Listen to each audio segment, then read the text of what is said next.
Hello and welcome to the Swim Brief. I am Chris DeSantis, and today on the debrief, we have a very special guest. He's a four-time United States Olympic swim coach, and we were having a hard time counting how many times he's been involved with other places around the Olympics. So it's very rare that we get somebody with that kind of a resume here on the podcast. But welcome to the podcast, David Marsh. Thank you, Chris. Great to be here with you. Love your program and listening to your programs. I think you're really providing some great information that's going to be timeless. It'll be stored. It'll be there forever. So appreciate you having me on. Yeah, I was going to say that you were a podcast listener as well, but you did it for me.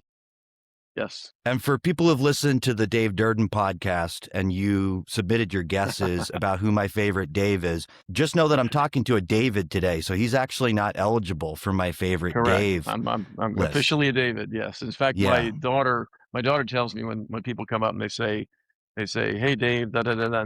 But when they were little, Alyssa would look up and go, "They don't know you very well, do they? Because you Yeah. don't go by Dave ever." Yeah. Yeah. So I'm David, yes, and Dave Durden is Dave. Dave Denniston is Dave.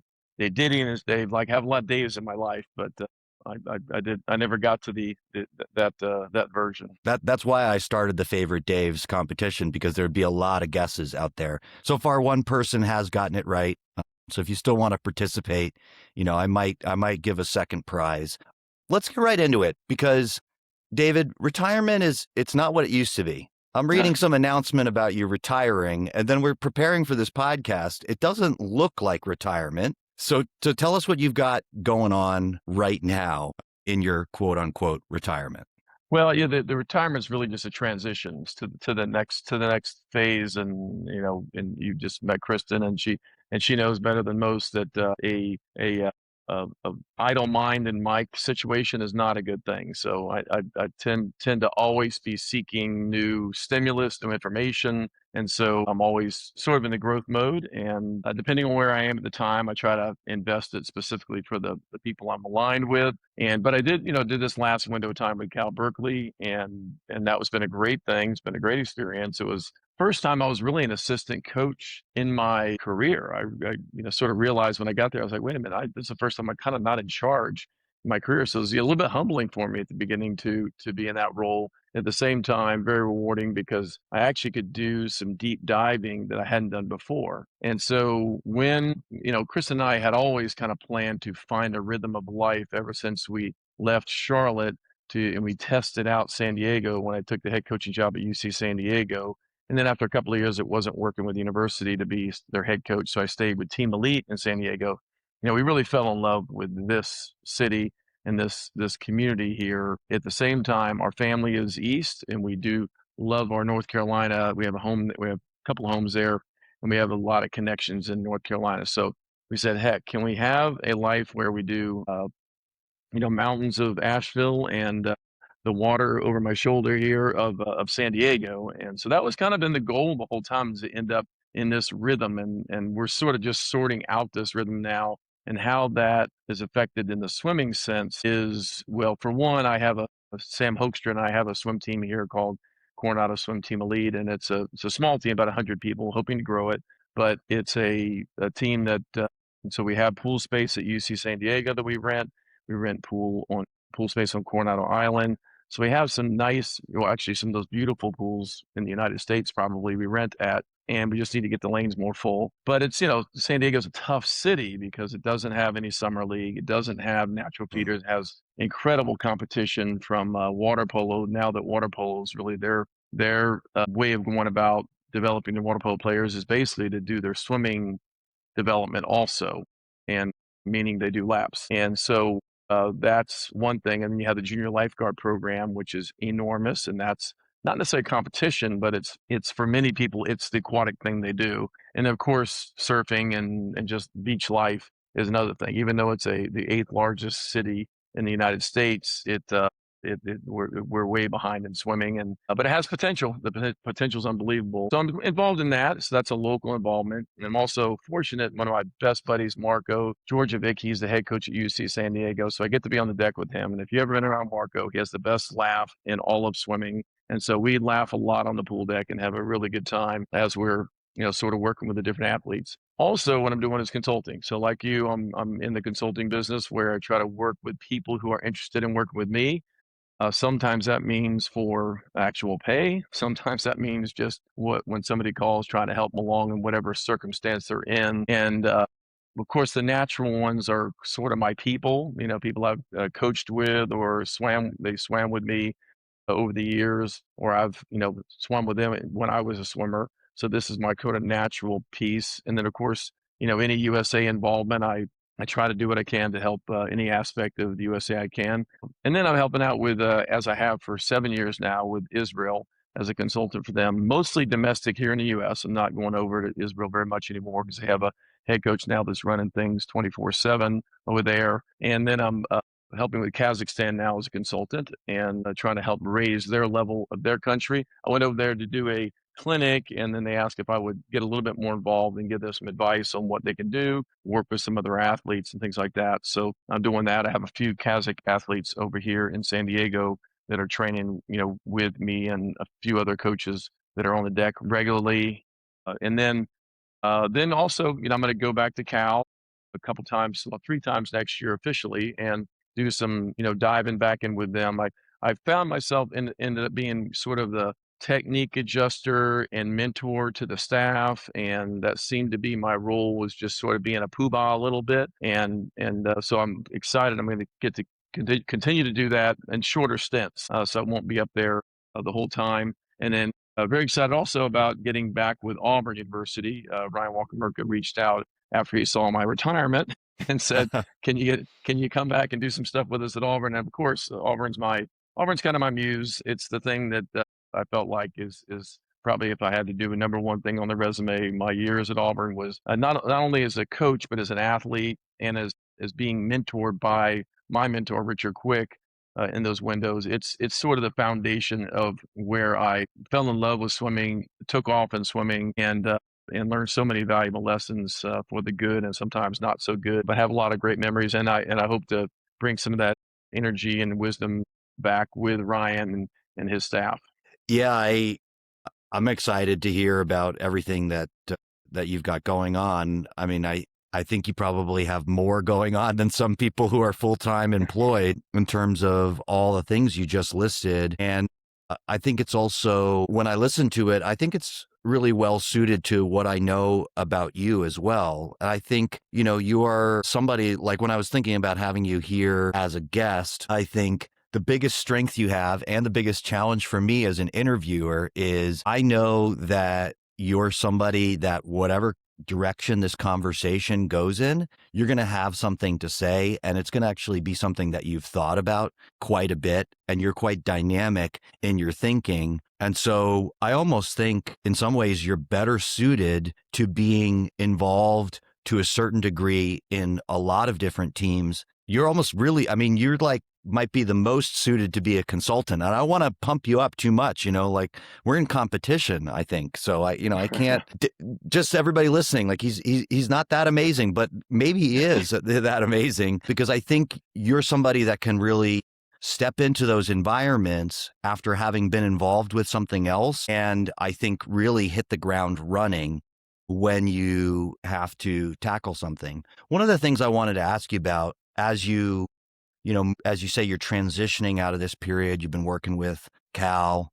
Where do you find yourself with renewed focus? What aspects of swimming do you find yourself bringing new attention to? And what are you thinking about? Wow, it's a great question, because I don't know that swimming has ever had this much opportunity in front of it. And it's not just the AI blast, but that is one of the things for sure. If anybody that's not getting familiar with AI and utilizing it to help enhance what they do, to me is naive. And I'm saying this is 67-year-old who's learning these things. And so that's just a minor part of it, but also access to you on these podcasts, access to, some of the beautiful Instagram work that some people are doing to put together, breaking down stroke technique, frame by frame, things that would take me hours to do. I'm getting to watch it, just by clicking on a button. And my algorithm, of course, sends all of it to me. Yesterday, I apparently clicked too long on some algorithm about a dry land move of a guy working a rope and twisting his core. So now I've got literally every core movement being sent to my algorithm right now. But I don't mind. I just, click through pretty quickly. But so I find myself in literally in this moment in what I feel like is my most curious, most engaged, and most knowledgeable position I've been in my career. I mean, at Cal, what I did a lot of is watch these great swimmers swim underwater and give them advice as to what they might do to be better. They're already really good, and I was able, Dave gave me the latitude to be able to talk to them about what it looked like to be the best rather than just really good. And I do think that's where I've been very fortunate to get to kind of spend a lot of my career is once I've sort of crawled up my infancy in coaching and made enough mistakes. I think I've found a place where I can focus on my high skill set is going from really good to the best. And that's when you get to the tip of the spear at that level, one, it's very lonely for the athletes. Two, it's very lonely for coaches because there aren't many that have been there and see the minutia that goes into the tip of the spear. And many times it's not things that are obvious. It's things that have to do with, your specialty in the attitude world. It has to do with the physicality. If you have one weakness through your core, through your connectedness, it's going to keep you from the tip of the spear. If you have a stroke deficiency, if you aren't able to kick out very fast nowadays in 3 of the 4 strokes, if you don't know how to get to your line in breaststroke, these are things that you are going to be hampered and you're never going to reach the very top of your potential. And what I love about Chris, what I love about swimming is that we have this unlimited venue where really we're not supposed to be. We're not supposed to be in the water. We're not fish. God didn't make us fish. We are humans that go in the water, and we are not natural. I mean, I coach one of the most natural guys in the history of swimming, Ryan Lochte, and that guy could move as much as I ever saw like a fish, but he wasn't even close to as good as Nemo would be with one broken wing. I mean, any little fish out there in that ocean right there, any little fish can outswim any swimmer, you know, by 3, 4, 5, 20 times. There's a little graphic of Cesar Cielo, and he's a guy I brought to the U.S. from Brazil, and he's a 50.900 freestyler. And when he came in, we had him, first event he ever swam was a 500 freestyle. It became pretty obvious that he was going to be a very good sprinter pretty quickly. But he was what he was is beautiful in the water. So he had this relationship like a fish. Well, was that all he did? No, we constantly were working on developing him as a whole athlete. And these are things that ended up allowing him to go down to being one of the best there ever was. And I think that's one of the beautiful things about our sport is it's really kind of an untapped territory. You have to work with with buoyancy, with heavy resistance, with some of the hydrodynamic elements that at slower speeds are irrelevant, at higher speeds are huge, and so all these things get to be in the mix. And I don't know, I find it fascinating, and I'm learning all the time.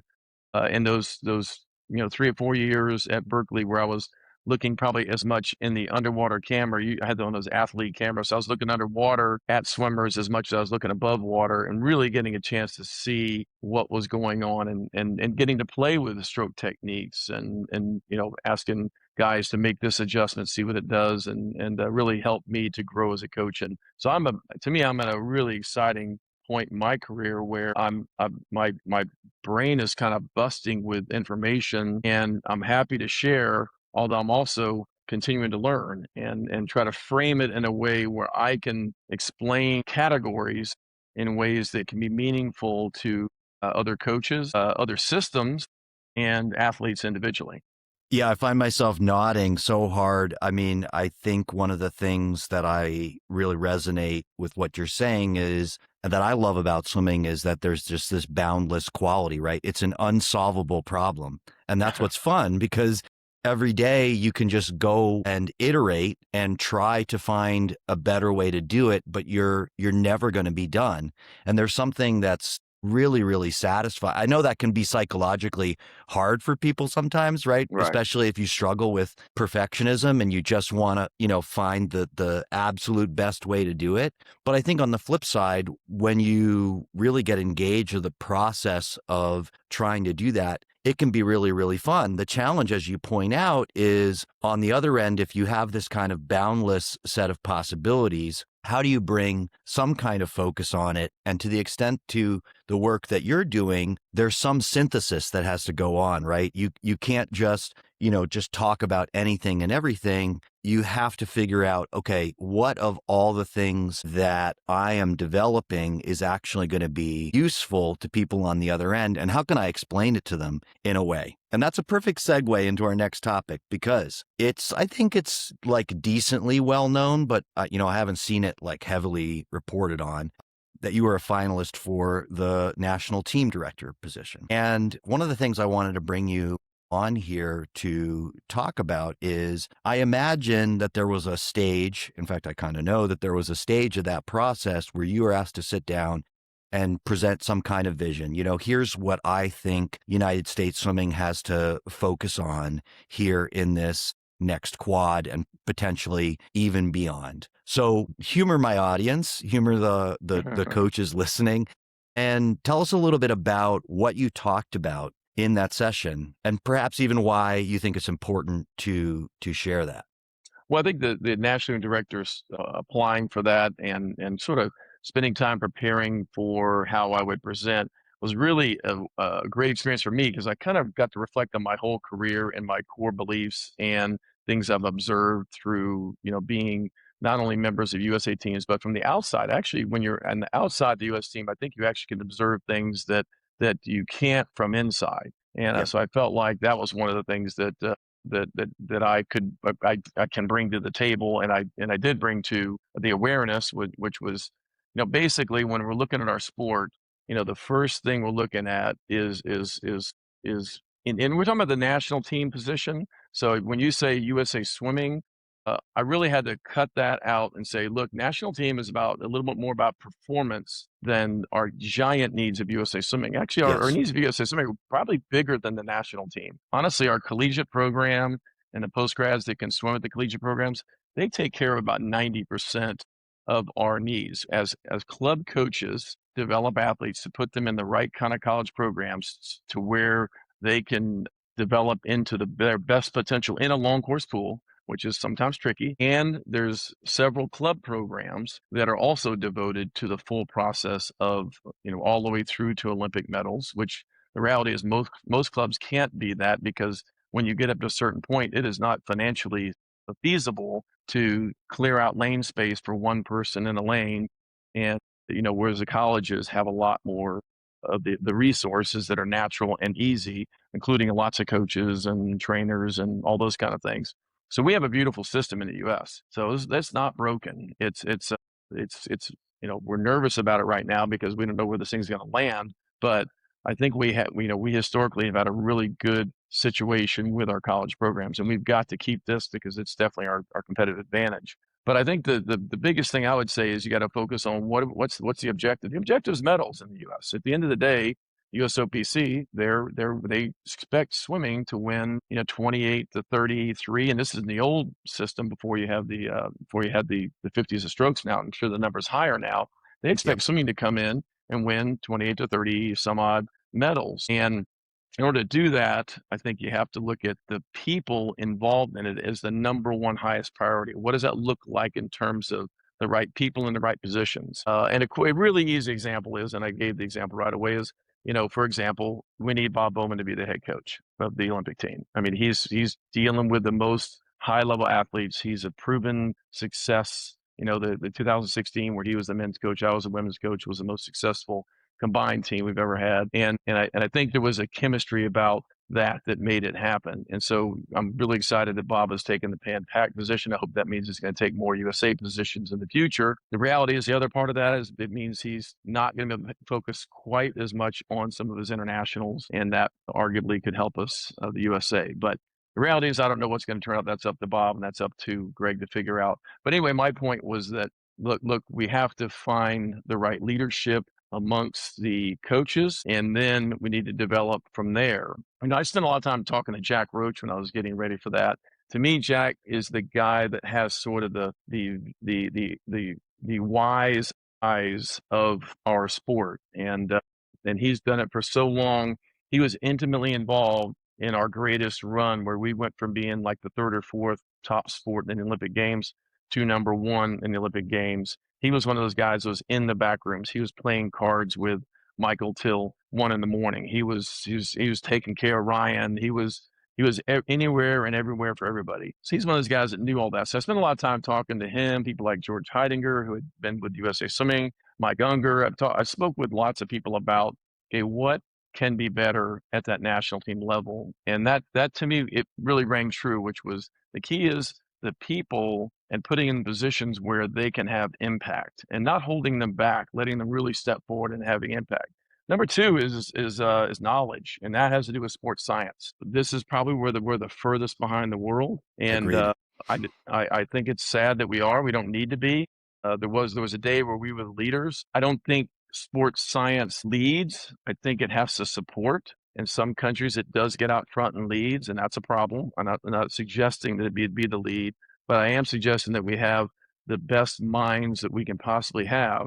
And I think, like, losing Russell Mark was a big loss for us, because he had all that. He has all that knowledge. Well, it's a gain for Aska, because he's still out there every day thinking about swimming. I text with him constantly, so we're always talking swimming stuff. And he's such a great mind, but he's also a great guy at explaining it to coaches. So I think the data analytics, with AI now, if you think about all the different things that you can gain from the different data collection. I mean, I'm helping out with a system over in Israel called Orca, and this Orca system, in every second of a race, it picks up 160 data points, and it's unbelievable what it does, and it's just getting better and better at fixing itself. So it's fine tuning.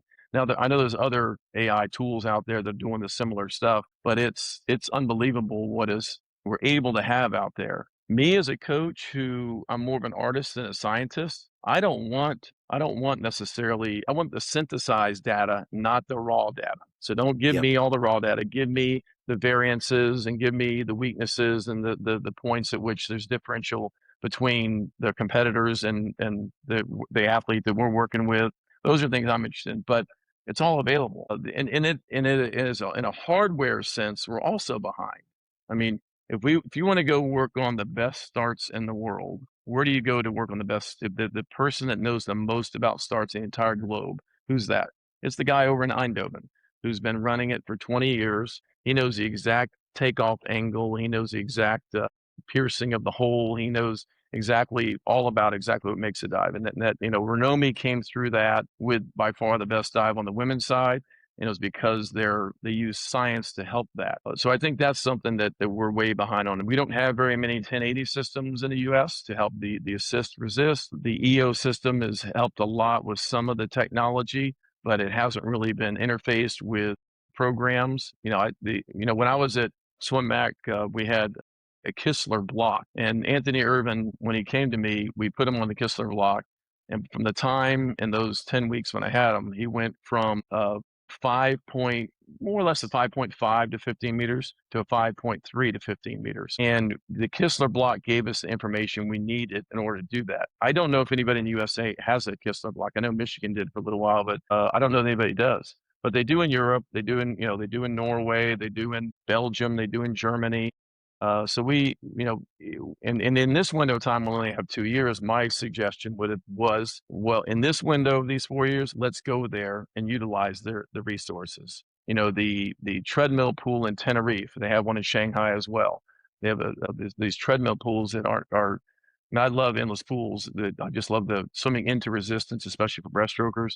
But these pools where you can set the speed at world record pace and play with different things in how you go about hydroplaning and working with the water, I find fascinating. And I think it's something that we don't have enough of here in the U.S. Those systems, of course, that treadmill pool is about a $2 million pool. So most programs don't have that kind of money to spend on a pool. But I'm just saying we can go places. So my plan was to empower coaches, work on not the knowledge side. So get our best possible minds working on sports science. And I'm really super excited to hear that, I don't know if it's even been announced, that Jonty Skinner is apparently going to be He involved is. with He's USA back. Swimming. And Yeah, I was at the Indy he's Pro amazing. Series and he was there. or working Great. I already. mean, that guy is unbelievable, the stuff he knows, and bringing him back in is a great move. And so that's the kind of thing that's going to be that takes us on the right path. For me, I was going to do some programs like finding ways to reward, recognize, support programs, colleges, clubs, but especially colleges that are investing in the U.S. development. And it's getting harder and harder to do that with the roster cuts and even with the scholarship increases to some degree, because you can get ready-made athletes from all around the world. A lot of our kids coming out of high school, especially when you have to recruit them after their 10th grade season, we don't know what they're going to be, so you're really taking a shot in the dark with that versus getting a 19 or 20-year-old or 25-year-old from Europe and plugging them into the team right away for sort of more known results. But I think there's ways to reward, and so that's my thought. My plan was to have a sort of reward the schools that are getting the results long course with the USA athletes and making the most progress. And so that's something I think that would be a good thing to do. I'm looking at my thoughts here. And I'd say the biggest thing that also falls, I don't know how we haven't gotten here yet, but student athlete support. The athletes right now, to just a manageable one-on-one life. Now, I'm not talking about in California, just to be able to manage life. You need to be making about $45,000 to $50,000 a year. That's basic. That's basic. Well, there isn't any support system we have right now, unless you're talking about prize money and traveling to go get it, that's paying that much at a foundational level, not even to our top tier. So I think that's one of the things that, when you're talking about medals as the measure, that we need to make sure we're supporting those that are in the trajectory to earn those medals. So that needs to be and to me, that should be, and what I propose to be, an A-level issue, including the need to go out and raise the money if need be to get that done.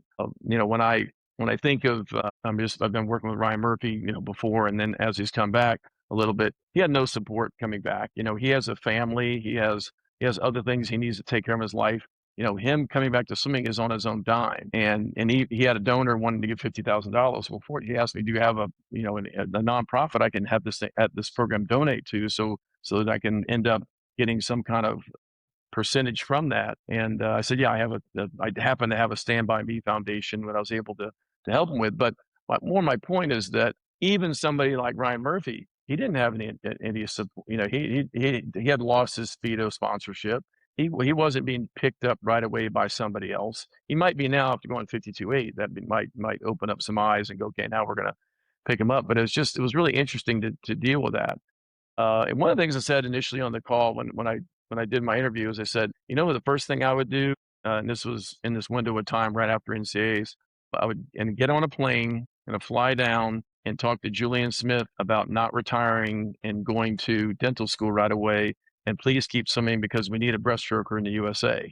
Last week, obviously, Van and the incredible work that John Long and the Indiana crew has done with Van has helped to help us not worry as much. But Julian Smith just came off of NCAAs as the fastest in history, and he was pretty good on walls, but he's really good swimming. And we never got to see his best swimming in a 50 now or 100. And then the year before that, it was Liam Bell right there at Cal, where he also couldn't afford to keep swimming. He's got a, big time job in New York City, and he wasn't able to keep swimming. So these are things that we're going to have to think of in the future. Is if we want to keep some people in the sport, we have to have a strategy and an incentive to keep them there. And I do think that, especially with the 50s, that a lot of these athletes can work substantially and train very successfully and professionally. And I do think we'll be able to keep some of the bigger names in our sport. But we need a strategy and a support system for that. It's not just going to be by luck.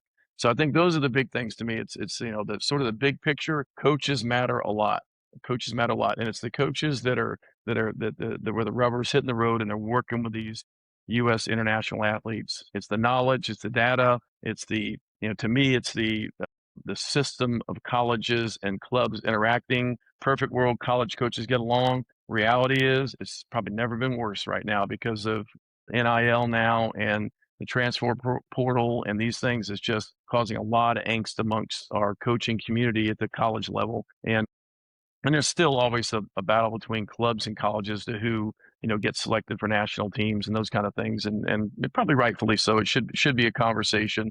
But I think those are things that are really important. And then obviously, probably the most important thing is just that support for the athletes that are on the trajectory to the high performance. Yeah, I think, you're echoing a point that, and I'm really glad to hear you say it, that I've made on this podcast, including recently when I had Kevin Ring from USA Swimming on here. And I said this to him when he visited the college swim coaches event. And I said this to him as well when I had him on the podcast. I think when you look at the coaches here in America, you have a group of people that honestly, I don't think USA Swimming has really invested in for my career. I don't know. You have a longer view on that than me, but I have the last 20 years. I think there's been chronic underinvestment in coaches. And despite that, they're going to do everything in their power to try to deliver elite level performance for America. And the argument I'm trying to make to them on that level is like, imagine if you actually tried to back them up a little bit, what we could do in this country. And it speaks to the second point that you're doing. And I've been saying since Greg took over, I think probably one of the biggest challenges for him is, America, we're huge. We have a lot of diversity in coaching. We have people coaching in all sorts of different ways. You talk about having an experience of being in another country. I coached in a small country for a few years.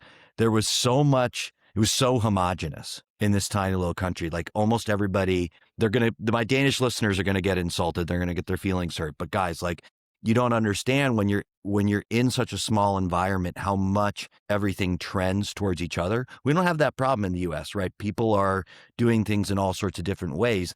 The challenge for somebody in Greg's position, and you pointed it out as well when you talk about the college coaches, is we need, to a certain extent, everybody to kind of be on board with making Team USA great, right? We need to be able to rally everybody together, not so that, they're doing everything cooperatively. Of course, we're going to be in competition.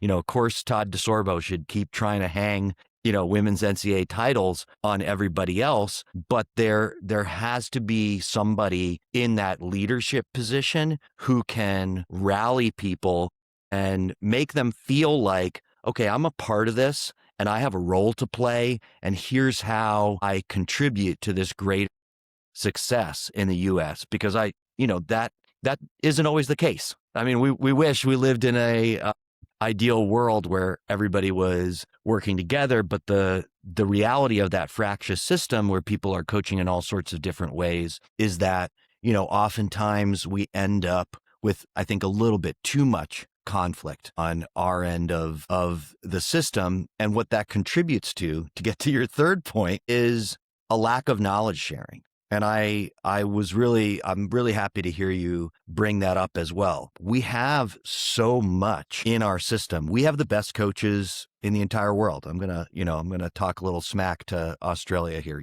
Australia's got some really amazing coaches. They're amazing coaches around the world.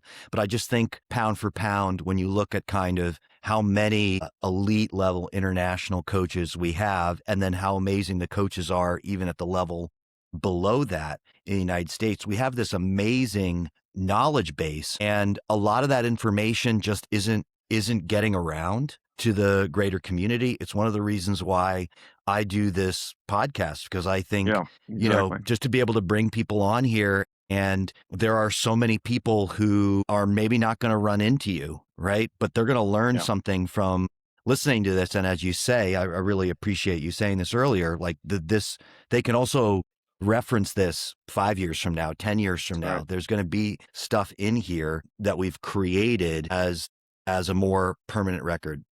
I want to, Yeah, Chris, go ahead. let me go back Yeah. just a little bit, because I want to phrase some of that, because I do think that the problem we have is there's not incentive. I mean, incentive for a college coach is to keep their AD happy.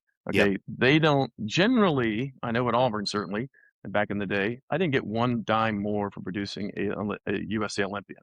All I did was I had to be gone a lot longer. That means I wasn't able to make recruiting calls, except from 3 in the morning from some other country. It took me away from my family in a window of time I would normally be doing a vacation. So there isn't a built-in incentive except if coaches are personally motivated by that. And most times it's, yes, that is one of the incentives. I had an ultimate role model in Richard Quick when I was coming through because he was like the ultimate USA guy and committed clearly to that first, and then to international performance second, and college was third. And I think that's one of the questions that I always encourage very top recruits to ask if they want to develop the highest level international performance is find out where the priorities are, and like not just in words but in action and proof by data and how they performed in long course water. So before you make a college decision, make sure you've done your homework. But I think the one of the biggest things is just that the incentive isn't coming from Colorado Springs. There isn't an incentive for a college coach out of Colorado Springs.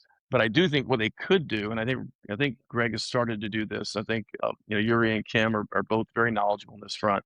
But I think that getting out to, especially in this window of time, to our key programs and saying, what do you need? What do you need a little extra of to make the difference? Because I can tell you, these head coaches are super busy.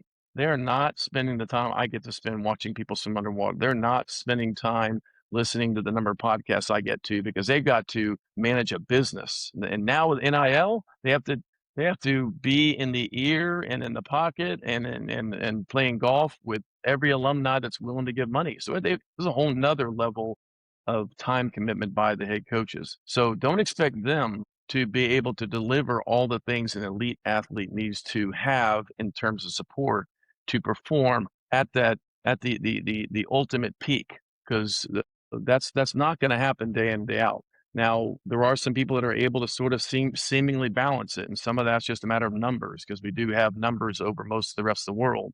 But I think at the same time, if we can get more intentional about that, and a good example is, John Long, who just, coached, one of the hottest athletes in the country, coaches hottest athlete in the country, in new American record in 100 breaststroke. He was at USA Swimming back when Mark Schubert was a national team director. Mark Schubert said, "What do you need?" And I said, "Well, I need someone on deck to do my underwater analysis because I don't have time for that." And so he said, "Well, hire somebody. Here's $15,000. Hire somebody." Well, John Long became my intern. So he swam with me at Auburn, and then he was at Queens, swimming at Queens with Jeff Dugdale. And then she wanted to go into coaching. I said, "Well, before you go into coaching, be an intern here. You're going to learn a lot by watching underwater swimming a whole lot." Matt Gearing did that after he did. And it's there's sort of a natural pipeline of people that do that. So I think those are the kind of things, even if we can put an additional person on the deck with those coaches, especially during, let's say, January through April, and that window when there's lots of things going on, and the primary coaches that are on the staff need to focus on the college team. Let that college coach of the high performing for the USA level that are producing medals, let them have someone in addition to they can count on, and they can select to be that person with their eyes focused on the pros. And I think that's one of the tangible ways that we could really help the highest level college programs. And even, I'm talking about, Ron Aiken too. He may need somebody in that kind of category. He's certainly producing enough. And so those are guys we need to be thinking of as well. Yeah, I mean, one of the things that's working really well timing-wise is we're recording this just a week after I went to the Indy Pro Series, and I had the opportunity in that capacity to spend a whole day with Greg Meehan, and God bless him that he had patience for dealing with me, just like hovering over. I mean, I wouldn't have the patience, honestly, to have somebody hovering the way I was hovering the entire day, but it was really informative for me. And I'm thinking a lot about that day as you're talking through that. I do think that he tipped me off that they're making an investment in race analysis, AI-based software like the kind that you are talking about. He said that he's been out to see every national team athlete in the past year. So he's made that effort that you're speaking to with that. And there was something else that I was remembering as you were mentioning it. I was babbling. No, but I mean, he's also talked about they're going to start paying coaches to represent us, so that speaks to putting some kind of incentive structure. I mean, right now, like, as you said, the coaches are not even getting paid to go be the Olympic coach. I think that's something in particular he's sensitive to. I mean, he talked about it on this podcast, how kind of crushed he was when he went to the 2021 Olympics and then coming home and having to get right back into another collegiate season.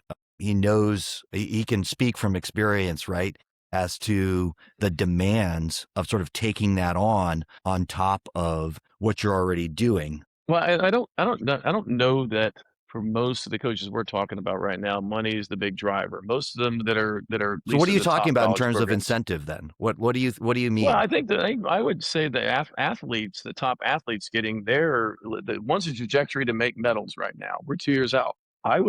They need more money. They need more support and incentives. So I would start with that. And then with the coaches, it's like, what do you need? I mean, several of the coaches would say, rather than adding, you know, $30,000 to my W-2 each year, why don't you give me $30,000 in an open fund that I can bring somebody in and support me on the deck? So just have, Right. what I encourage is conversations with each person, because each coach may have another way to solve it. And then you can hold them accountable to performance based on the money you're giving them. Now, I will say, every USA team trip I've been on, I never have gotten any payment for it. And it would have been nice to come home and, have a $2,000 check to buy a piece of furniture or something like that when they get back or go on a short vacation. So I'm not and I'm not saying No, dumb. paying coaches something isn't a big idea, but I would go the other way in priority. I think, the athletes, especially this window of time, we're talking about, professionalism of the sport. These kids that are coming out of 10th grade, many of them, not many, there's a handful of them, really more internationals than Americans, are being offered more money than our medal contending USA athletes are making through the NIL offers and the competitive nature of NIL. And then you're talking about our 24-year-olds who are having to figure out how to pay $300 a month of dues or pay to go to this competition or that competition. And so I would say we need to keep looking at through. I just think I always try to reverse engineer, right? So like, what causes the results? Well, ultimately, it's the athlete standing on the block. What athlete? Well, the right athlete that's prepared in the right way.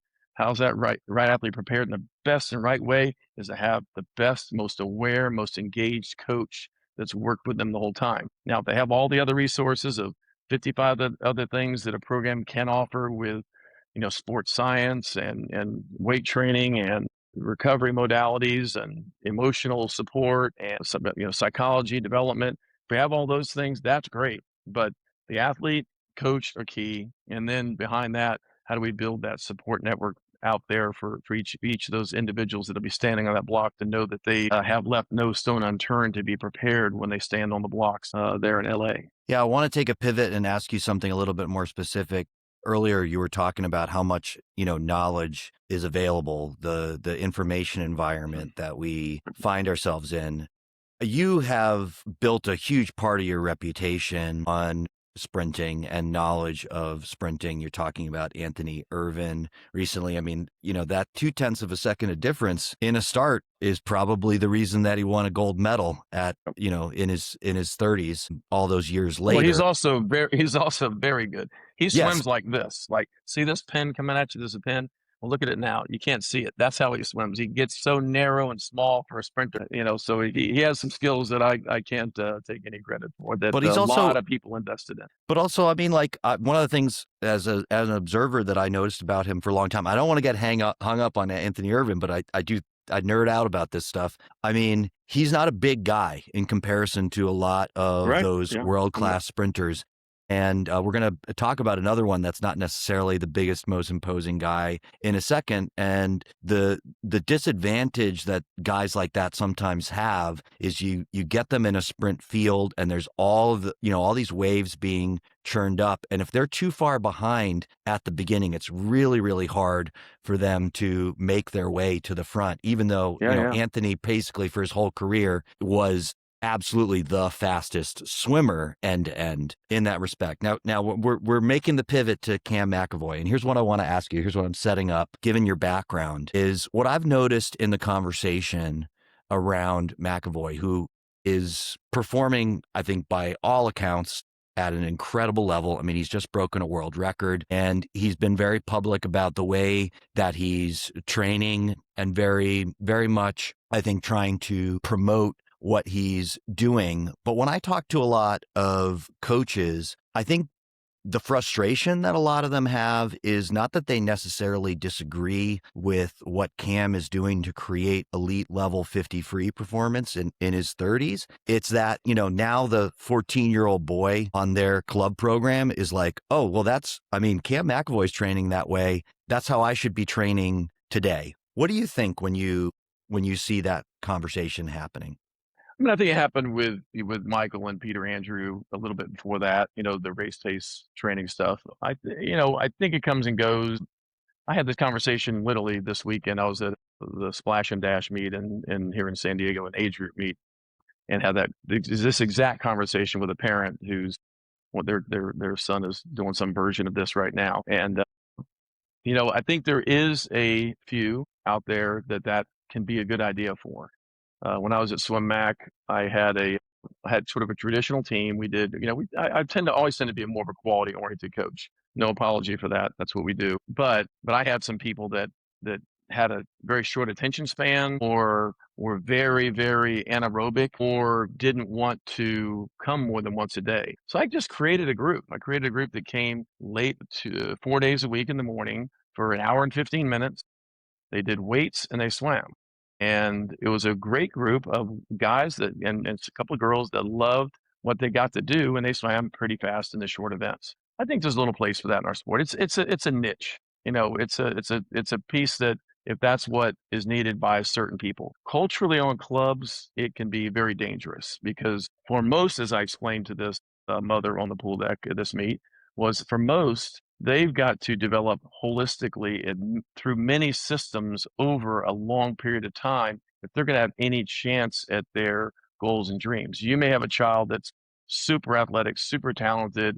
I mean, to some degree, my daughter came out of gymnastics at 13 years old and went from a swimmer in the lowest level 13, 14 group at Swim Mac to making junior nationals in one summer, but only because she was really strong and had good strokes. It wasn't because she, did all this extra training. And so I can, firsthand, I can tell you that. But I can tell you also that what I'm learning from Cam is tip of the spear stuff. This guy, talk about excellence matters. This guy's lets no stone unturned. So if you're an age group parent out there, or you're a coach that needs support and the understanding of this, just turn it around to how much Cam follows the full process of excellence. Okay. Meaning every lap he does is intentional. He doesn't do any laps with his brain turned off, or he just doesn't do the lap. And I have regular dialogue with Tim Lane as coach, and he runs his team a little bit on a CAM program, much more sprint oriented, but they do it like CAM, where they don't waste volume. All the volume is very intentional. It's generally very fast, and they're building super athletes outside the water that are meant to go in the water, not just bench press and squats, but athletes outside the water where that applies to in water. And I think this is stuff that I think can be expanded in our sport at every level. So we all can make sure that the dryland program, particularly I love the gain program, the gain guys. I think Vern Gambetta and Chris Webb, I think they do a really good job of not throwing barbells at people right away, making sure that you have movement awareness and things like that. So I think that's the kind of stuff that at the age group level can help athletes develop in that longer term trajectory. So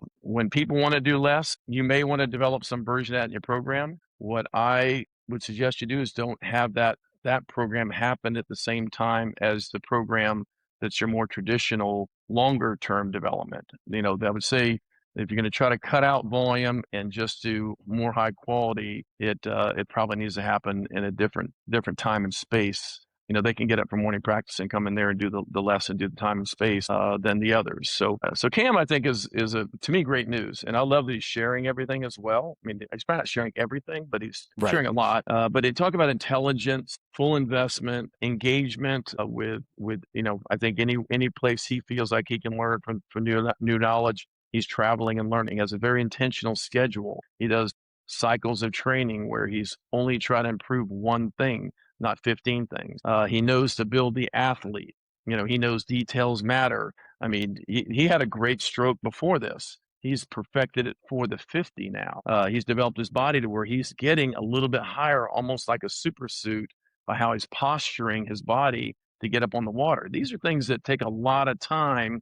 They may not involve as many laps, but I guarantee you he's spending as much mental, physical, and probably maybe a little less time actually in the water, but he's spending the overall time as much as most of the athletes that would be training traditional distance programs.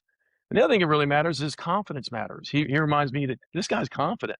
He's not afraid to say, yeah, I'm making my plan so that I win the Olympics. It's like, okay, good for him. Bring it on. That's great stuff. And, to me, if I think about it, to me, Summer McIntosh is doing the same thing, Yeah. just very differently. I mean, according to Bob, rips up every practice. Like, she doesn't rip it up like doing 25s off the blocks and measuring everything. She does it by holding herself to an accountable standard at the highest level. So I think it's the same thing. It's just in a different body, a different event, different philosophy, different coaches. I say thank God. I love the variety we have in our sport right now, all the way from open water to Cam. I mean, I think it's our sport has grown like this. And with the 50s coming to the Olympics, it's going to grow more. And so we don't even know where this thing's going to land. And I was in the ISL and I got to watch 50s really matter. And what mattered in the ISL with 50s was the turn. The turn was the biggest thing. Everybody swam almost the same exact speed. Who lost a tenth or gained a tenth on the rotation and how they came out of walls was the game changer. Well, there's no turn in the 50 long course. So now we're talking about a drag race. So what do you need to do that? Well, we haven't seen the best stuff yet. There's more coming. Yeah, I think you're speaking to something that, in my time in the sport, I have observed a lot of people arguing back and forth, low volume, quality versus quantity, high volume. And I think the place where I've gotten to is I just think it's a lot of the debate is kind of really silly because, as you point out, Summer McIntosh and Cam McEvoy have more in common than separates them in terms of the way that they're preparing. And so focusing on what's different as a method for saying, well, this is better than that, I just think overall is kind of missing the point and a little bit silly. And so I get annoyed whenever I see somebody who's perhaps doing a very high volume approach saying like, these sprinters, they don't work hard at all. I think they don't understand at all what's happening with those people. As you say, I think Cam McAvoy is probably spending as much time developing his swimming as a distance athlete, an elite level distance athlete who's training in a high volume program is. The time is spent differently on different things with different focus and vice versa. I've gotten myself in a little trouble online recently commenting on accounts where, I think they're presenting, high volume training is so stupid. And why would you ever do that? I go, it works. It works for a lot of people. There's a way to do it. I'm not saying it's for everybody, but I think you're right. Things travel in both directions. And as a coach, you owe it to yourself to understand how all sorts of different systems for training people work. It doesn't mean that you yourself are going to, try to be everything to everyone. But if you learn more about how these different ways of training athletes work, it's just going to make you flexible and better, I think, as a coach Yeah, and more adaptable. I think when you look at the ways people are training out there globally, a lot of the world swims under the Ulbrich method. And Ulbrich, has a lot of volume, but it's not Yep. real fast, but it is required. The good ones, Duncan and those kind of swimmers that use it, but that really benefit the most from it. They're swimming technically really well when they're doing their aerobic work, and that's the difference. And I would say, unfortunately, I'm going to have to agree with some coaches that there are a lot of people that tuck this idea of I want to be a sprinter like Cam in the category of I really want to do less. Well, that's not really a sprinter. That's just a swimmer that wants to do less. So you're not going to reach your full potential. So that's that. That's done. So you may want to do less. That's fine. You want to do less. If you want to do less, you're going to get less results. Yeah. And if you want to be more invested and do it, cover all the areas, things like mobility and things like mindset and things. I mean, I was talking to I was mentoring one of the coaches yesterday, and he said, what are you thinking of right now? Because it's just the beginning of practice before practice. I said, what I'm doing is I'm watching each kid walk onto the pool deck, because then I already know what I'm going to have. And I learned that from Bill Sweetenham. He came out and observed my practice one time, and he showed up at like 5:15 in the morning, and we weren't starting till 6. And I said, Bill, why are you getting here so early? We're not going to start training till 6. He says, I'll know all I need to know about your team before you start practice. And I'm like, yeah, you're absolutely right. And so I think that's, what kind of culture you have by, if you have a lot of people wanting to do the easy way out in that version of sprinting versus how do I do more? Okay. I don't mind if somebody's over there activating before they get in the water, working up a true sweat, doing a proper plank with their body in line, doing full rotation, doing preventative rehab on the shoulders in the right way with the right posturing, than being in the water doing laps. I mean, I would just assume that they get warmed up on land and then go in the water and swim. So I think there's lots of ways to do it. And this is the way we've done it for a long time. And I'm talking about at Auburn, where we kind of invented the power group. When Yep. Mike Bottom came with me early on, we did the thing where we went out of the weight room, 20 minutes of power. That's all you're allowed. And they hammered for 20 minutes on high rest, and then the workout was over. Boom. We didn't know a whole lot about nervous system back then, but man, we had that nervous system firing, and we found out we had great results from that. And it's sort of pieces of that have been used by all kinds of programs and most programs ever since.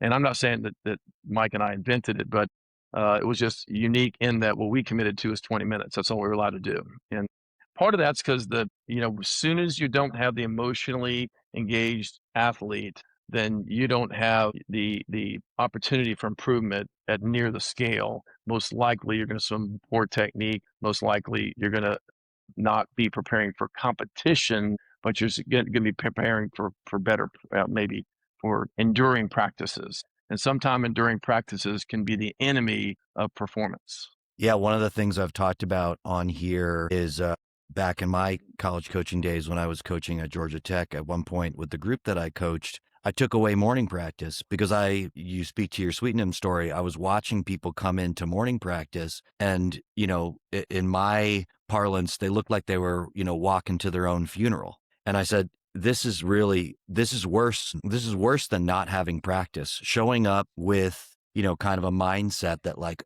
I have to come to morning practice and I have to do this stuff. And on the other side of it, I had them apply their way back in.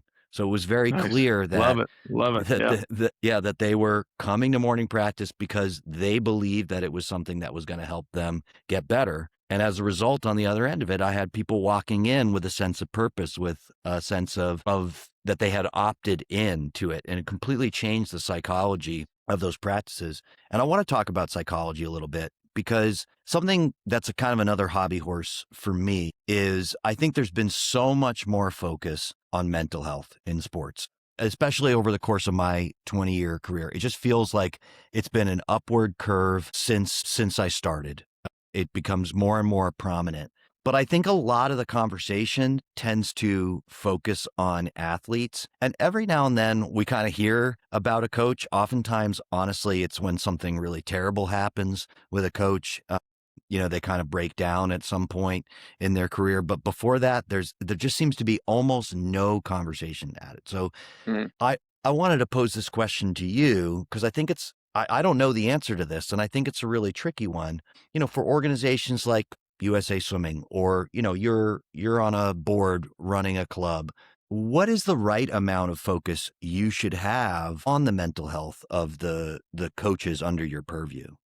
Yeah, it's a great question, and it's something that definitely, fortunately, is being talked about now. It's not being hidden under a rock anymore. And for so many years of my coaching career, boy, if you talk anything about mental health, you would get laughed at, really. And so I think the key with mental health is really prevention rather than trying to cure it. So I think that prevention is, if you're on a board and you're hiring somebody, make sure there's clarity of what does success look like, and make sure it's understood that if you can do these things, this is what success looks like, and it needs to have a metric to it. This allows the coach to feel like they don't have to always and never reach success, because that's what a good coach that gets into this on their own, they're always pursuing naturally. That's going to happen, but they're not going to stop and breathe until they feel like they've at least achieved the critical sort of X level of success. I've told several coaches after they win their first national championship, I said, I'm kind of quiet. I said, you don't really have to win anymore. I mean, it's great if you do, but you don't have to. Honestly, winning one NCAA title, it kind of checks that box, and you know you can do it because the pursuit to do it is unbelievable. Like it's a little bit why I got out of it when I was about 50 years old, is because it I could see what it was doing to me and my family, because I was in complete pursuit mode, when I was at Auburn, and I wasn't going to let other SEC coaches win. I was just literally dead set on doing all I could to continue to dominate, and whether that be early on, that was me just running full speed. Later on, I was doing great hires and make sure the coaches that were working with me were also running full speed, and probably even running faster than I was toward the end. So I think that's something that, and I heard Dave talk about something about 3 or 4 years is the amount of time that he expects an assistant to be around. I made it 4 years with Dave, so did okay. You did it. But yeah, same with him. He was sort of the same way. I think when you're working hard at that ongoing pursuit, I think you've got to, at some point in time, take a deep breath and know when you've hit a point where you can relax. And so let's go back to the board of directors. So you're hiring a coach. Make sure there is an understanding of what the job is, the job description is, their clarity. Make sure that there's a margin to where it's not just more is always better. I mean, an exhausted coach, this is for you, coach. Exhausted coach is not a badge of honor. You're not coaching as well if you're exhausted. So figure out your life, figure out your rhythm of life, figure out what brings you joy outside of the pool, spend time on that, and do it intentionally, and schedule it in as a priority. And for me, I know I have to get away from this thing, and in order to get that kind of rest, because my brain will just go, go, go. I'm an ADHD guy, so like a lot of coaches out there, and so I'll go, go, go. So I have to schedule my rest. Fortunately, I can get on a surfboard and go right Yep. out here, and that takes me completely away from phones and everything else. And I need that. So I think when somebody asked me on an interview once about where do you get away, and I said, I get away when I walk my dog through Davidson College, and I don't take a phone with me. That's my when I was coaching some of my best when I was in swim back. I think that was my way to generate energy before practice. But I think that a coach that's also growing with intention rather than stagnant, and this is a problem, honestly, for a lot of head college coaches out there and a lot of head club coaches who have so many duties of responsibilities, oversight, and their jobs kind of never end. They're not often able to grow as much as they probably would want to grow as a coach in different categories, as the manager, as the technical knowledge, as set design and cool ideas. And yesterday Fred from France sent me over some of Cottrell's classic sets, and I forwarded it out to kind of all my people, and I just said, just look at this and let it wash over you a little bit, because this guy changed distance swimming from volume to that 3100 set on 130. That was the cornerstone set that he did. He had a lot of sets on this paper, but I think as a coach, you need to take time to take a deep breath, look at what other things are going on around there, and grow. And in that window of time, I think that helps you prevent getting stagnant and getting sort of burned out. And when you do get to that point where there may be mental health alarms going off, I think the key there is just you having your anchor be same thing we tell athletes: make sure your full identity is not wrapped up just in being a professional swim coach or satisfying your customers or the athletes that you coach. It needs to be about your own development as well. And one of the things I'm most proud of my tree of coaches is that can't say all of them, but most of them are still married to the same people. They have very happy home lives for the most part. And I do encourage, when I'm talking to mentoring coaches, that's one of the foundational conversations we have is, their own personal routine. Are you getting a workout in? Are you spending time with family? Are you taking Sunday off as much as you can? Are you, doing the things like that can keep them good in this window of time, but also help them with longevity in the career. And we need good coaches to stay in the sport and not have as many coaches. And I see too many of these, unfortunately, that are 45, 50 years old. They've done coaching their whole lives. They don't really have another thing they feel like they can do really well. And they just do coaching because they don't know what else to do. the big losers on that one, the swimmers. The Yeah. swimmers don't get the best they can get in our sport, and we have to do a little reset and maybe a wake up there. Yeah, I mean, I think your last point there speaks to why I think this issue is so important because even if we just say, okay, our focus is athlete mental health, coach mental health is probably the number one factor in athlete mental health. If your coach is doing well, I think you're more likely as an athlete also, just to thrive in that environment. And I love what you said about prevention. I mean, I couldn't agree more. As a positive psychology guy, I think the approach that a lot of people have to psychology is often kind of a problem-based one.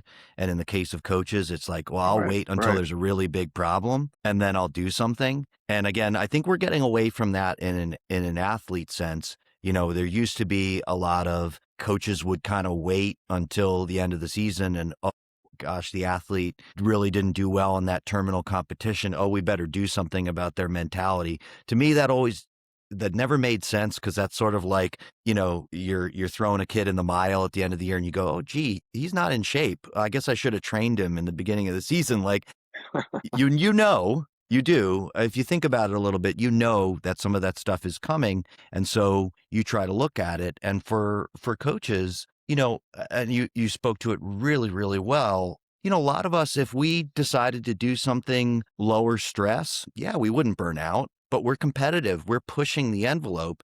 So it is incumbent upon us, especially the people at the higher level, the head coaches, the people at the top level, to actually lay some infrastructure for growth so that when you get to that next level that you're striving for, that the whole, the walls don't come crashing in on you because you didn't actually kind of grow and prepare to be in that moment That's right. competitively.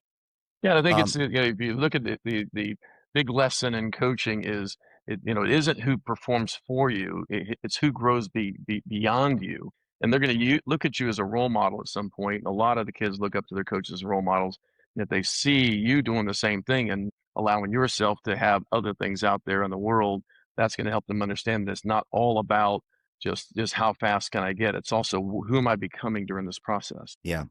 All right, we got a couple more questions, a couple more personal questions left for you. I always find this one really interesting to ask coaches like yourself. I mean, we started off this by talking about your incredible resume. I think, you got a resume on par with anybody in the world in terms of what you've accomplished as a coach. So, want to go to the flip side. If you think about your coaching career, what was a low point for you and how did you grow from that? Well, I've had a lot of low points. We could have to pick one. Yeah.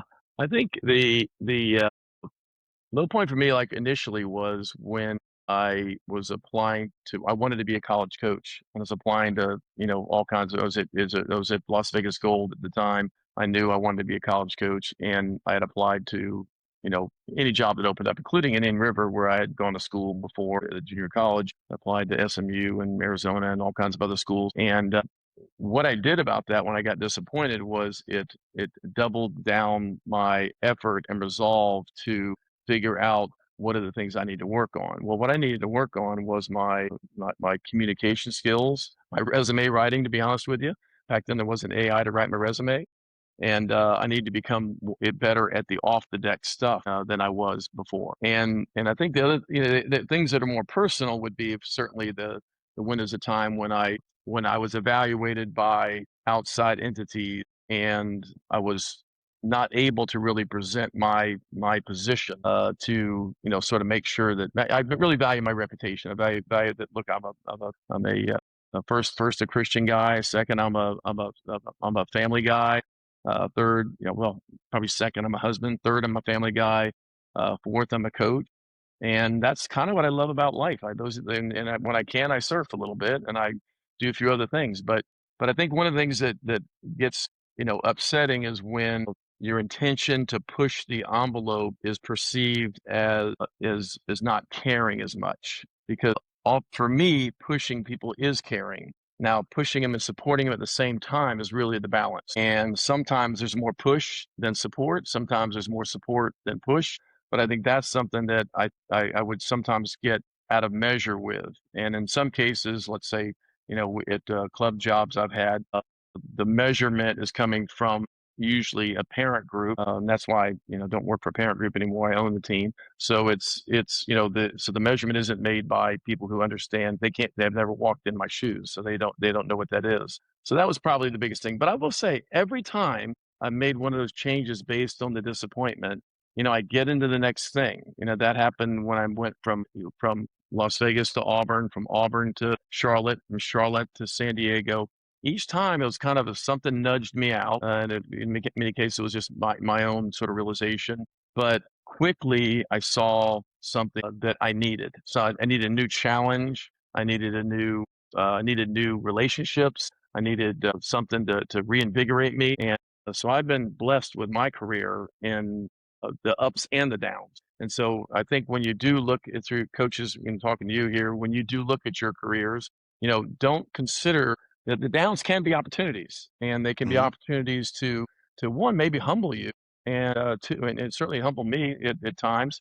And two, it's time to sort of be quiet and just listen to what's going on, and try to understand, what your calling is, what your gift is, what things are coming toward you, because this universe will bring things towards you, especially if you're asking for it and looking for it.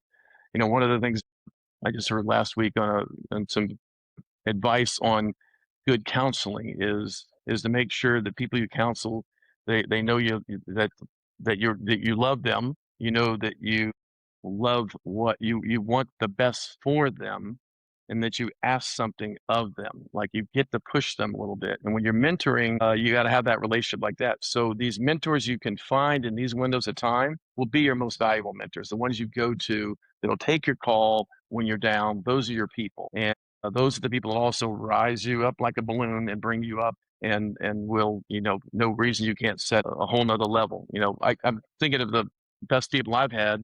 Bob Bowman, he came, from a position where had bad experience the job beforehand when he came to work with me in Las Vegas. Christy Coventry came from a country that was famished, and her family was in many ways under attack in that window of time, with McAvoy as the dictator there, and Mel Stewart sort of, when I coached him and watching his career, he's opened a new segment in our sport. I mean, we Mhm. didn't know we needed the swim slam segment. Well, he's opened another segment, and my best buddy Rowdy, the ultimate disappointed of 1980 Olympics, he's now the voice and heart of our sport. And these are, I'm so proud of these people because they're some of my closest people, that I think, are making profound changes way beyond what I've done, and yet I might have had a little bit to do with just being there for them as a supporter, or that person that pushed them at a certain time in their careers. Yeah, I think speaking to the opportunity in those low points, it's hard, right, when you're in the emotion of it, sometimes to absorb that lesson. Like you fight it off. You just want to be pissed that, you didn't get the Yeah, job, or that, this parent board doesn't understand what you're doing. But you resist that opportunity at your own detriment. And at a certain point, I think you start to learn. I mean, one of the things that I have said to myself in all the lowest points is I always plant a seed. I say, someday this will be the best thing that ever happened to you. And I don't force myself to come up with what that is at the moment, because it's never revealed to you at that particular moment. It's always someday looking back, you go, you realize you're happy where you are, and that moment, that low point, was a part of getting you there, whether you yeah, liked it or not, right? yeah. Especially as a father, you know that, and you're going to experience that more as your kids grow. I mean, our third one's getting married August 8th, over at Congratulations. Duke. Thank you. Over at Duke. So we'll have all of them married off. But Wow. but now we bring in more into our family, and it's a whole other cycle of this. We get to love with them, and we get to hurt with them as things happen in life. So our family's expanded. We don't have grandkids yet. We have grand Okay. dogs, but we don't have grandkids. But I think that's just a great lesson for us coaches out there, is that it's one of these things that you're going to go through the cycles one way or another. Nobody goes like this. We know this. Everybody goes through the ups and downs, and just be ready to be listening and open and learning when you're at some of those downs. And when you're at the highs, be ready to share, support, and reach out to other people and bring people with you. So Yeah. that would be my challenge for you. Yeah. Okay. Last question. And I'm going to pay you a compliment because who doesn't like a little bit of flattery on the way to a question? I know I do. In the preparation for this, I told a bunch of people because I was really excited to have you as a guest, really excited. And a number of the people that I told, these are not people who, maybe necessarily would be widely known throughout the swimming community. But what they said to me was they had a chance to interact with you in some shape or form, and that those interactions had defied their expectations. I think I have noticed this in my career as well. Sometimes when I'm approaching somebody that I think has a really prominent position in the sport, I almost reflexively expect them to kind of big time me in a way, to be like too important to talk to me or this, that, or the other thing. I've realized I'm at the maturity level where I've realized that's entirely me and it never has anything to do with the other person. It's my own insecurity shining through. But each of these people said that when they actually got a chance to talk to you, you're the type of person that, anybody on a pool deck, you treat them as a peer. So I wanted to pose this question to you as you're traveling, as you're, doing everything that you're involved in, you're out on pool decks and you're at clinics and you're at conferences. What do you want people to take away from an interaction with you? Well, I hope I can help them love the sport like I do. I was a guy who, in many ways, when I got cut from the baseball team at 15 years old, swimming is what I went to because it was my brother's sport. I was going to be a professional baseball player up to 15 years old. Then I didn't make the team, and swimming caught me and moved me along.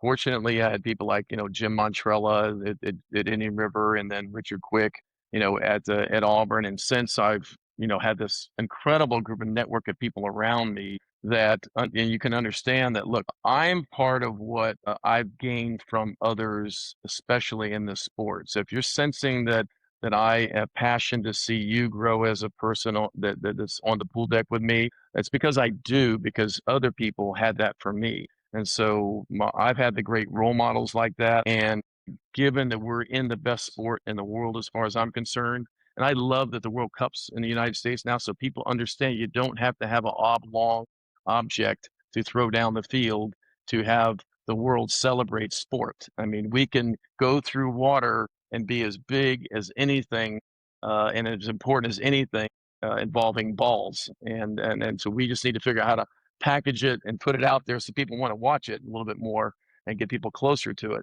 But I think that my whole family is swimming people. I met my wife on a pool deck in Irvine, California, when she was coaching for the Fullerton team, and all my kids swam at different levels, and one daughter went all the way through college swimming. And so my life has really been centered in this. So I want you to love it, and I want you to respect it. And oh, by the way, if you're going to do this coaching thing, then please be good at it. Please put a lot of effort into it. Please try to be an excellent coach, not just a label of a coach. And I think that's sort of what I love about my interactions. And I think I always, hopefully, all those people that may be mentioning those things, hopefully, I've challenged them a little bit too. I try not to just, be flattering and all that. I want at this age, I want to see people go, what are you doing to grow right now? I mean, I spend time nowadays with a retired Peter Lynn on the pool deck here in San Diego. I learned something every time I'm on the pool deck with Peter Lynn. Bob Grissett the same way back in Charlotte. These are people that you can find people to learn from constantly. And as coaches who are helping the athletes be what they can, an athlete most likely isn't going to exceed your level of competency. So you have to keep raising your competency so that the athletes you're working with are more likely to experience a higher level of their potential. And if you ever hit the point where you feel like somebody's gotten past you and you're not quite sure what to do, hand them off to somebody. That happens naturally in the United States, where we go from club to college in most cases. It's one of the strengths of our whole system is that 17-year-olds go swim for a different coach, and the coach of the 17-year-old isn't fighting to keep them in their program most of the time. So I think Yeah. it's one of the powerful things we have that international, you were in Denmark, that you would love to have the ability to have those kids who swam for the same coach for 5 years. Okay, now it's time for a next coach. And Right. that's what happens in our system that we do really well. So make it a community of coaches, and make sure that, and college coaches especially, please respect the club coaches and talk to them and get their viewpoints and get their opinion. They know these kids better than you do when they come in as freshmen, and they can help you with this. And club coaches, please release them to the college coaches, to where when you release them, you set them up to be successful there. You're not trying to keep them connected to you. Call me every week and tell me how your practices go and that kind of stuff. It's like parents, you need to let go off to college. And then sometimes college coaches, when they get to the back end of their career, there may be somewhere else that they need to go experience to find the next level. Now might involve the globe, not maybe not just the USA. I love when swimmers go around the globe. You know, Gabe Jett had been at Cal for a long time, and I said, Gabe, go try something different. He went over to Australia, had a fantastic trip, and came back, I think, rejuvenated and ready to reach the next level. And Durden's done such a great job with him.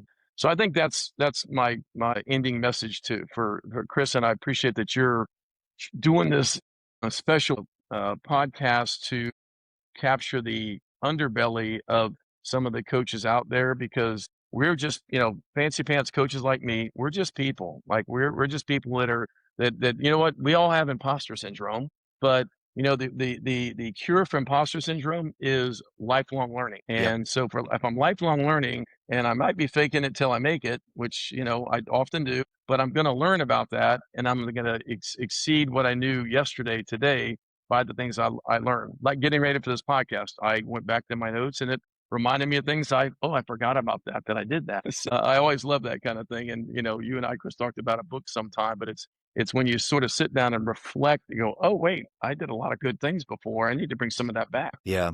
Yeah, thank you for that. And I think you're speaking to what I'm realizing is the role of this podcast, where it's sort of evolved to, I spoke earlier about how I think it's really important that we have some kind of coming together as coaches. And I think a big part of that is, even though we're a tiny community, sometimes we just don't know people in the community. And so bringing them on there, bringing on people like yourself and allowing them to tell their own story in their own words, I think people are going to listen to it.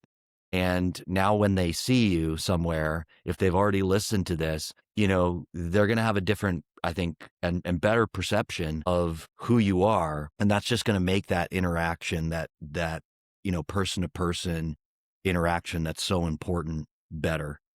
Yeah, and I would say, look, you can come, anybody can come. This town of San Diego is unbelievably beautiful.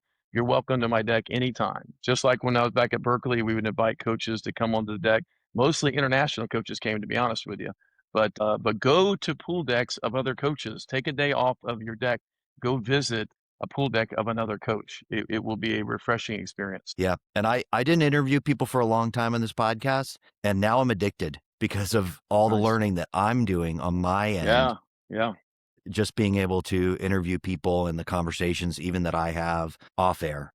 David, I want to give you the opportunity. We're wrapping up, to promote anything. I know you mentioned GAIN earlier. I happen to know that you're going to be speaking at the GAIN conference in August. Anything else that you want to promote, where people are going to be able to come see you?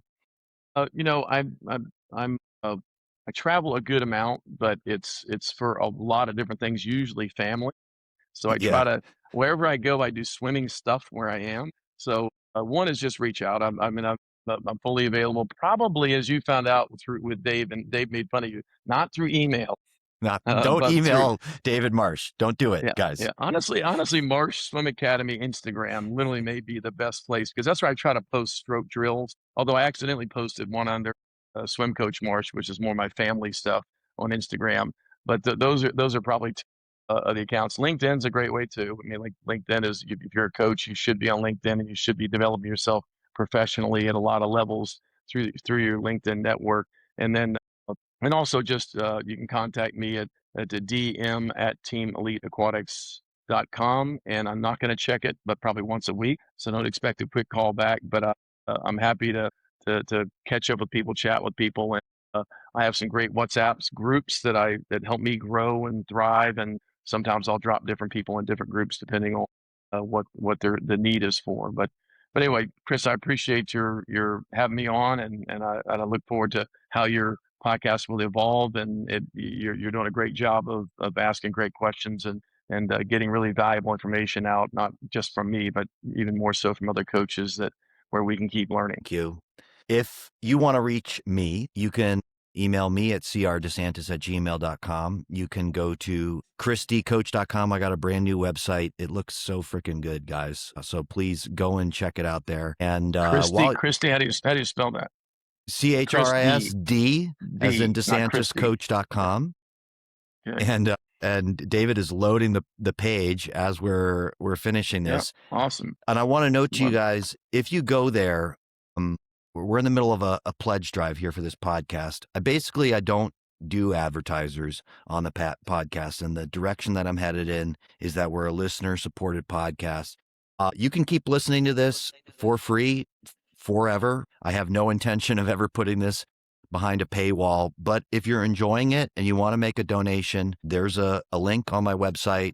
Also, if you click on the podcast page, there's a link there as well to make a donation. And then finally, you can find me on Instagram, chrisd_coach. You'll find clips of this podcast. You'll also started doing some short videos that are coming out of my work, especially working with coaches, coaching other coaches, and some of the insights that I'm gaining from that.